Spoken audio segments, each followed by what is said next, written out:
Assalamualaikum warahmatullahi wabarakatuh. Bertemu lagi dengan Ibu di pelajaran Bahasa Indonesia. Semoga kalian tetap dalam keadaan sehat, tetap jaga jarak, dan ikuti protokol kesehatan COVID-19. Kali ini kita akan belajar mengenai teks puisi. Namun sebelum kita masuk ke materi, Ibu akan menyampaikan kompetensi yang harus kalian miliki dan tujuan pembelajaran kita kali ini. Kompetensi yang harus kalian miliki, yang pertama mengidentifikasi unsur-unsur pembangun teks puisi yang dibaca atau didengar. Yang kedua, menyimpulkan unsur-unsur teks puisi yang dibaca atau didengar. Adapun tujuan pembelajaran kali ini, kalian harus mampu mengidentifikasi dan menyimpulkan unsur-unsur pembangun puisi yang dibaca dengan tepat, teliti, dan cermat. Di pertemuan kali ini, kalian akan diminta untuk membaca sebuah teks puisi. Nah, kalian harus tahu bahwa membaca puisi itu sangat bermanfaat. Manfaat dari membaca puisi dapat memberikan kosakata baru dan menambah wawasan kita atau pengetahuan kita. Karena dengan membaca puisi, diksi di dalam puisi biasanya menggunakan kata-kata yang jarang digunakan, sehingga ketika kita membaca puisi, kita akan berpikir untuk dapat menemukan makna dari puisi tersebut. Namun, sebelum kalian membaca puisi, Ibu akan menyampaikan unsur-unsur pembangun teks puisi terlebih dahulu. Jadi, unsur pembangun teks puisi itu ada dua. Yang pertama, unsur intrinsik, dan yang kedua, unsur ekstrinsik. Unsur intrinsik terbagi menjadi dua, yaitu struktur fisik dan struktur batin puisi. Kita bahas satu persatu. Untuk struktur fisik puisi ada 7 poin.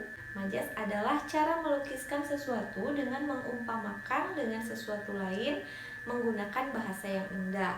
Ibu akan memberikan satu contoh majas. Ini namanya majas personifikasi. Majas personifikasi itu melukiskan sesuatu dan membuat benda mati seolah-olah menjadi hidup. Dedaunan itu menari-nari bersama cerahnya pagi. Jadi di situ ada kalimat dedaunan menari-nari, seolah-olah dedaunan itu hidup dan dapat menari seperti manusia. Struktur yang kedua adalah irama.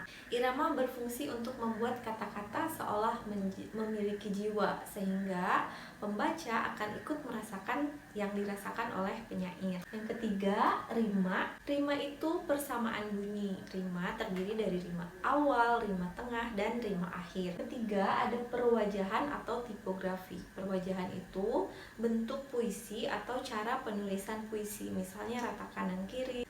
Yang keempat, diksi. Diksi adalah pemilihan kata-kata yang dilakukan oleh penyair di dalam puisinya. Dengan adanya diksi dalam puisi, maka puisi akan terasa lebih indah. Keenam, imaji. Imaji adalah susunan kata-kata yang melibatkan indrawi, seperti penglihatan, pendengaran.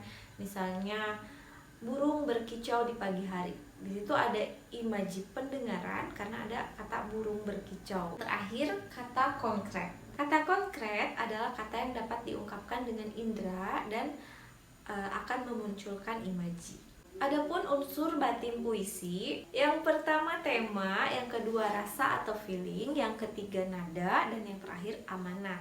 Kalau struktur batin puisi itu hanya tersirat dan dapat kita temukan hanya ketika kita menelaah sebuah puisi. Nah, untuk dapat lebih mendalami materi mengenai unsur pembangun puisi, mari kita saksikan media pembelajaran berikut. Assalamualaikum warahmatullahi wabarakatuh. Selamat datang di media pembelajaran Bahasa Indonesia kelas 8 semester 1. Kali ini kita akan belajar mengenai teks puisi. Yang akan kita bahas dari teks puisi ada dua. Yang pertama, pengertian teks puisi dan unsur pembangun teks puisi. Puisi merupakan bentuk karya sastra dari hasil ungkapan perasaan penyair dengan bahasa yang terikat rima, irama, penyusunan lirik, bait, serta penuh makna. Untuk unsur pembangun teks puisi terdiri dari dua unsur. Yang pertama adalah struktur fisik puisi dan struktur batin puisi.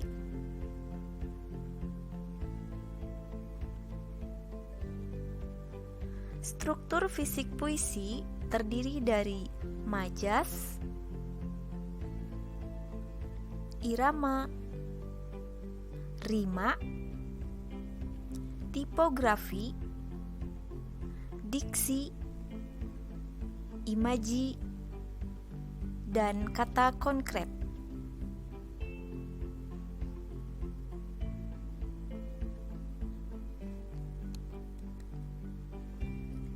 Majas adalah gaya bahasa atau cara melukiskan sesuatu yang dipakai dalam karya sastra agar terkesan lebih indah.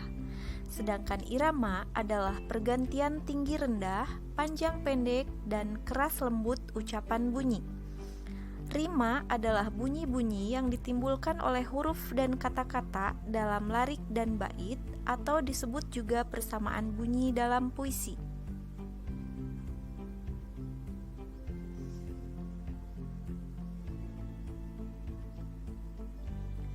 Tipografi adalah bentuk puisi, seperti tepi kanan kiri, pengaturan baris, dan penggunaan huruf kapital.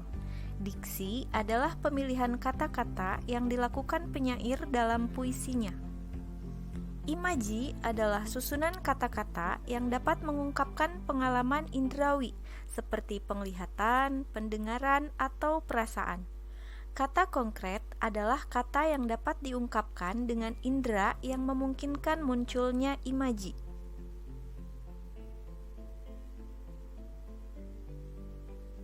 Kita akan lanjut ke struktur batin puisi. Struktur batin puisi terdiri dari tema, rasa atau feeling, nada, dan amanat.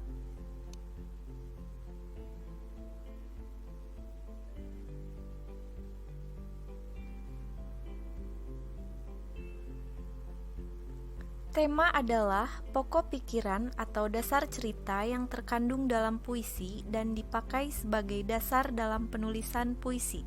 Rasa adalah sikap penyair terhadap permasalahan yang terdapat dalam karyanya.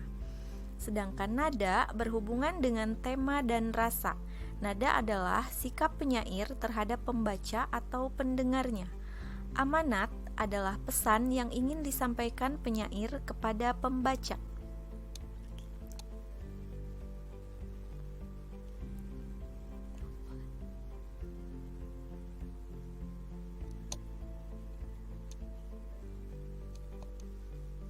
Terima kasih sudah menyimak. Sampai jumpa di pembelajaran selanjutnya. Wassalamualaikum warahmatullahi wabarakatuh. Setelah kalian memahami materi mengenai unsur pembangun puisi, maka sekarang saatnya kalian untuk membaca puisi. Puisi yang Ibu berikan berjudul Bait Sajak Buat Ibu. Silakan kalian baca terlebih dahulu, kemudian nanti identifikasi atau kenali unsur pembangun puisi dari puisi tersebut. Kemudian setelah itu nanti kalian simpulkan mengenai unsur pembangunnya. Mari kita simpulkan pembelajaran pada hari ini bahwa unsur pembangun puisi terdiri dari dua unsur. Yang pertama unsur intrinsik dan ekstrinsik. Unsur intrinsik terbagi menjadi dua, yaitu struktur fisik dan struktur batin puisi. Unsur ekstrinsik puisi terdiri dari biografi, unsur historis, dan aspek nilai. Untuk pertemuan selanjutnya kita akan menelaah struktur teks puisi dan menulis puisi. Pembelajaran kali ini Ibu cukupkan sampai di sini dan sampai jumpa di pertemuan selanjutnya dengan materi yang baru. Terima kasih. Assalamualaikum warahmatullahi wabarakatuh.